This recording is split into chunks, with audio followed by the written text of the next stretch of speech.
Ministry of Tourism focuses on wellness and healthcare travel to achieve the national tourism milestone. India needs to invest in quality. Today, we have exceptional hospitals in Tier 1 cities in the country, which match the best anywhere around the world. I think we need to take this excellence to Tier 2 cities and major growth clusters in the next 5 to 10 years.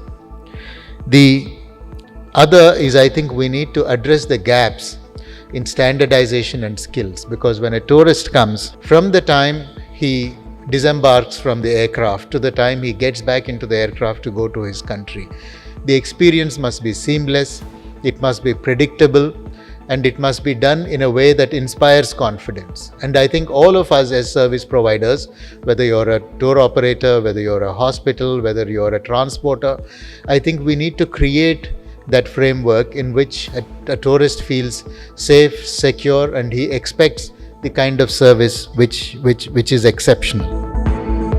We need to also work on getting patient testimonials. Many hospitals are doing wonderful work.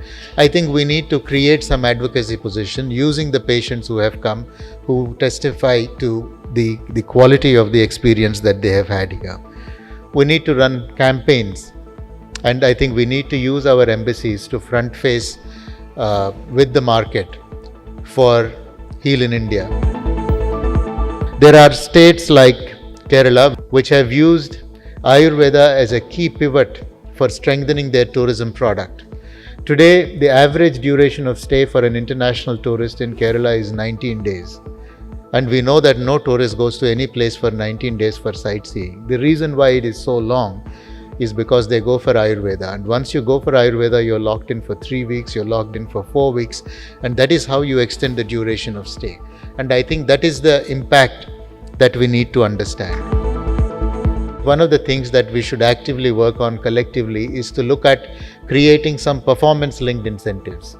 That is to say, if a state were to put together a framework in which they are promoting medical and wellness tourism, and they've put together a campaign, they have connected the dots between their service providers, and they have brought it to a level, I think we need to support them.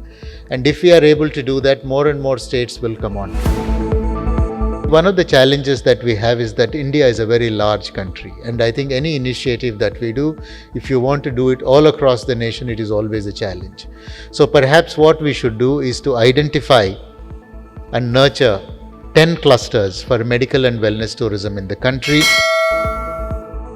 In a recently held Tourism Oman webinar, Zahara Tours highlighted the diverse experiences awaiting travelers in Muscat.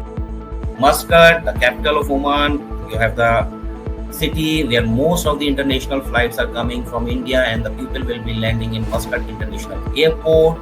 Here you have an option of a VIP prime class lounge. To make it very simple, this lounge works on the same concept as you have a Marhaba lounge in Dubai.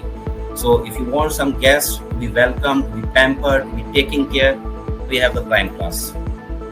Again, in Muscat, what experiences you can have? You can have a city tour, you can go to Sur, you can go to various wadis, you can go to Damaniyat Island, you can go to the cave.